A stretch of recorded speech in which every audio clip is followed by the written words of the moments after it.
So Murphy's Law says that as soon as the worst case scenario happens, it does happen. And we are at it again, playing some Magic the Gathering, playing Vintage. I'm playing a brew here.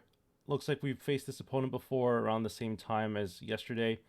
And we're just still in the same queue. I totally forgot that I'm still playing this deck. This deck needs to be adjusted for sure. I'm going to keep this hand and let's get started. So I think what I'm gonna end up doing is going maybe like Glaring Fleshraker turn one, and then like Tezzeret, assuming my opponent just doesn't just have it, because I think what nowadays the goal of Vintage is to like power out a yeah, this is the same. I think this is the same opponent that we faced yesterday. So unfortunately, that's the way the cookie crumbles. But I think that nowadays the plan is to power out a not a null rod. What's the other one? Void mirror. Try to power out a void mirror as soon as possible, um, in order to win games. So honestly, I think it's safe for us to go to game two here. They have a vexing bauble.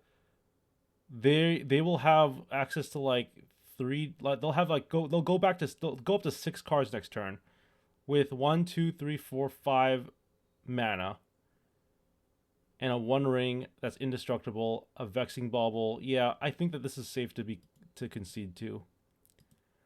And this is also the reason why I really want to play a blue deck, because blue allows you to do so much. And Workshop is such a good card that I really think Artifacts Blue is the solution to pollution. So we're gonna try. Or after this league is over, we're gonna try looking into that Artifacts Blue archetype, and we're gonna try to play some of that. I like to mix things up, like maybe half the days I do like a brew, and the other half I do like an actual net deck. People don't like it when you net deck, but people don't like it when you brew either. So pick a lane, people.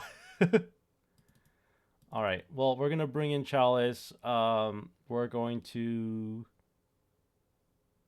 bring um.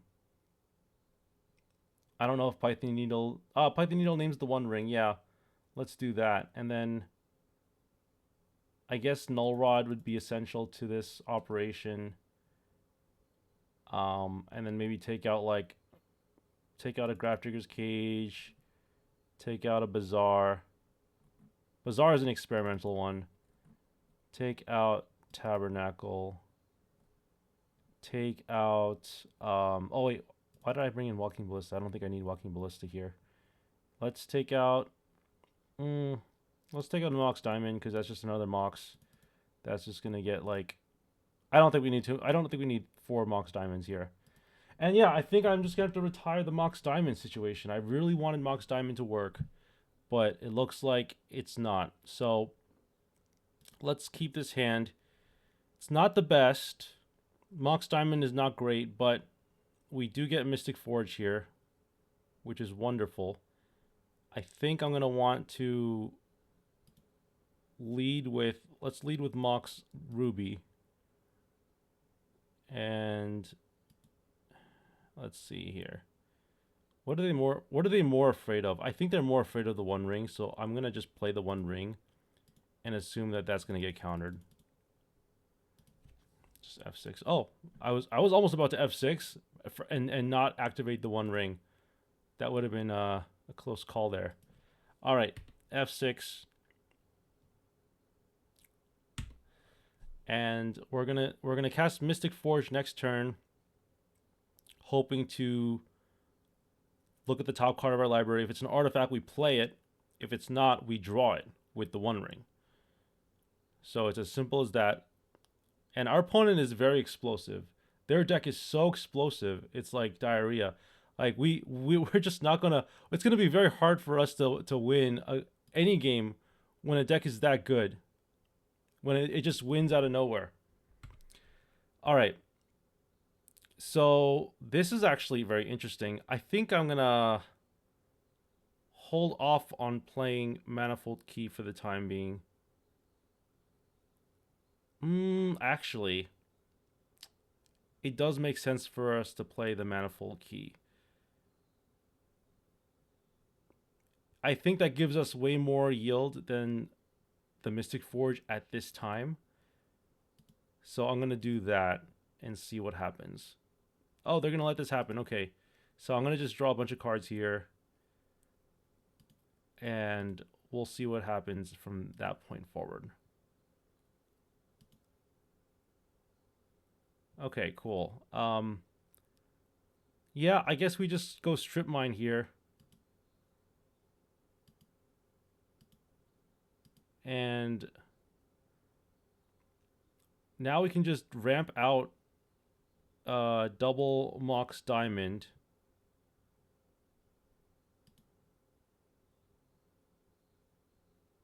Yeah, let's ramp out double Mox Diamond here. With the understanding that we are losing Ancient Tomb, which is not the best land by any means. They obviously don't have interaction. And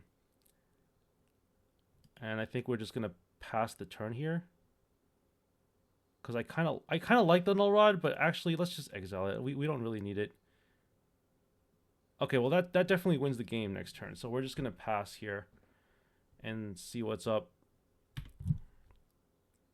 It's gonna win us the game in one turn, assuming our opponent doesn't just win the game right now. Because their deck is the type of deck that just wins the game right now, and we had no interaction for them, which was very stupid on my part. Oh, Time Walk? Really? That won them the game last game too.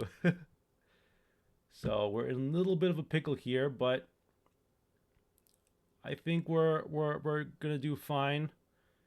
Okay, Saga's not the end of the world. They still need to play a Moxen or something. I guess this is fine. I mean, it's not like I have a choice. Oh, great. The One Ring. Well, you know what we can do? We can cast Karn. That's what we can do. I think Karn is going to be excellent here.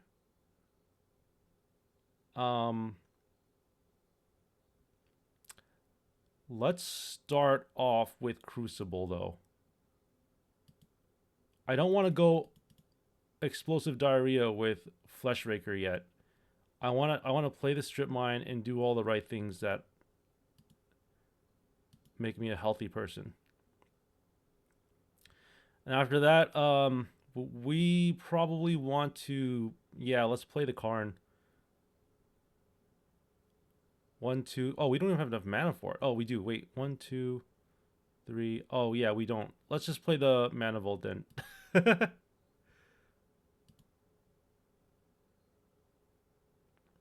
Okay. And... Yeah, let's just play Karn.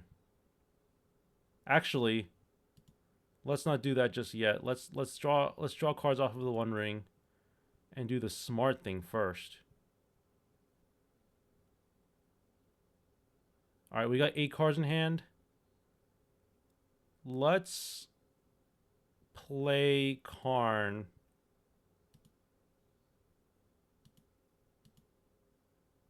And go from there. I think we're gonna be okay here. They're gonna want to counter this. Okay, they don't have a counter, so that's fine. Let's I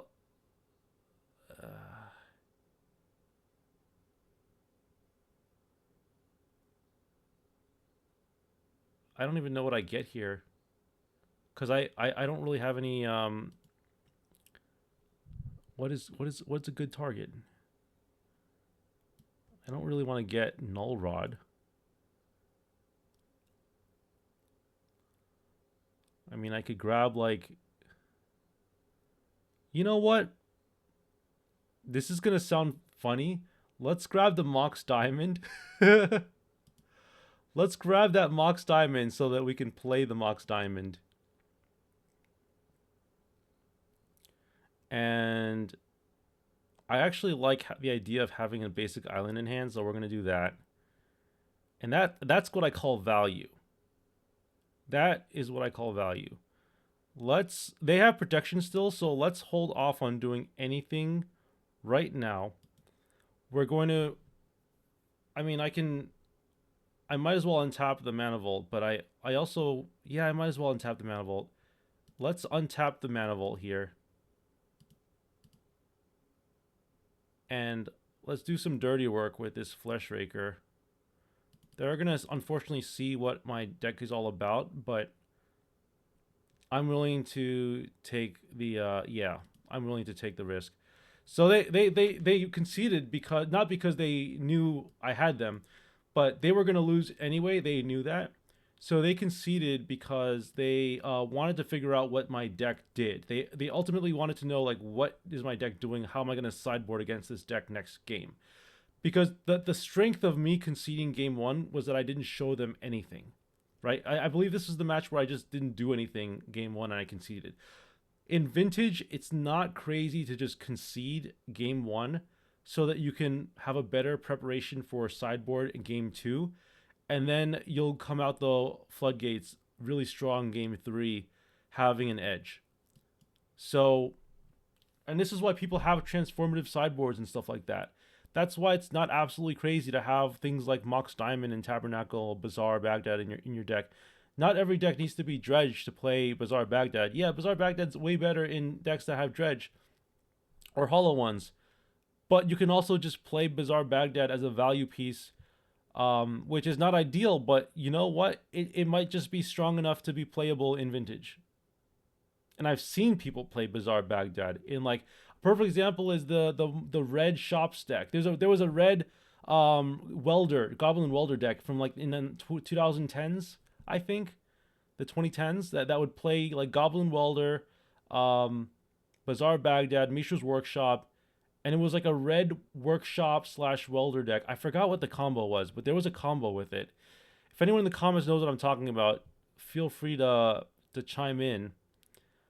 Now, as far as sideboarding goes, I totally forgot that we have mind break traps. I keep forgetting that. So we're gonna bring those in.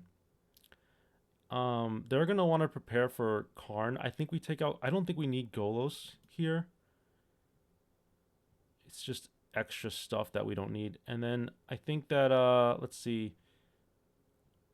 We can probably take out like a couple of Mox Diamonds. I mean, Mox Diamond was good, but it was funny because it was even better in the sideboard. Let's just stick to this. And let's see. Do we want to take out anything else?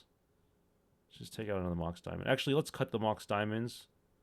Let's cut the Mox Diamonds and bring in our fourth top. I think top is going to be way better here. Yeah, I think we're going to be fine. I don't think we need like Mox Diamonds anymore. Oh yeah, this is so much better. Oh gosh. Well, okay, let's see what they do. They might just have it. Um, they decided to keep a hand of 7. We kept our hand of 7. What do they got here? Grim Monolith. Okay, we got a game. We got a game going. All right, Tezzeret, we got a game. They're gonna search for Vexing Bauble, perhaps, which is fine. We're just gonna go Wasteland. We're just gonna Wasteland their workshop.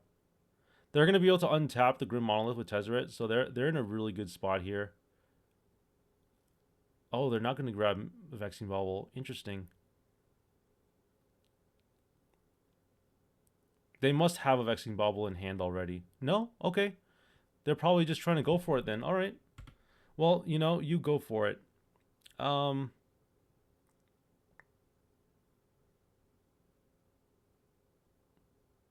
So we can either... We're definitely doing this. That's a given. But the next step is, do we play Tezzeret or do we play Crucible? I think the answer is... we play Crucible. No.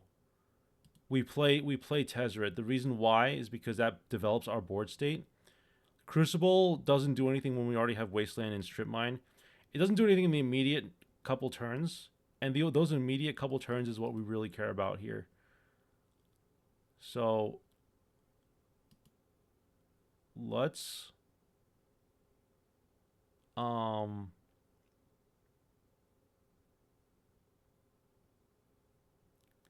do I want to just untap the mana crypt? No, let's grab something. Let's grab like a Mox.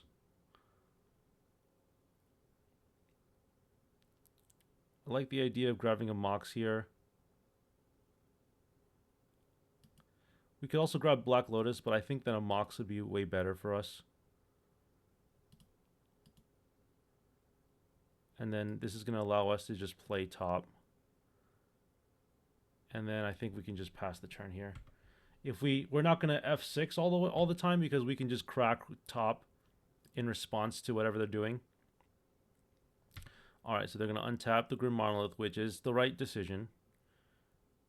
And they have access to 6 mana without even batting an eye. I can wasteland them all they want, and they will always have 6 mana.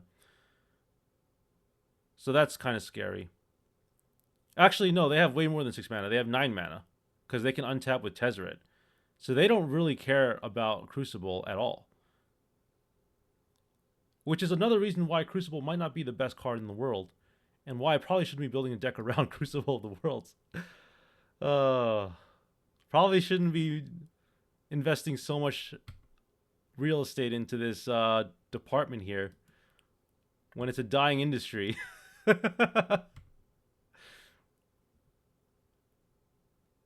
Yeah, I mean, Coveted Jewel is also just nasty here. I don't see how they don't just win the game now. In order for us to win, yeah, that's it. That's game.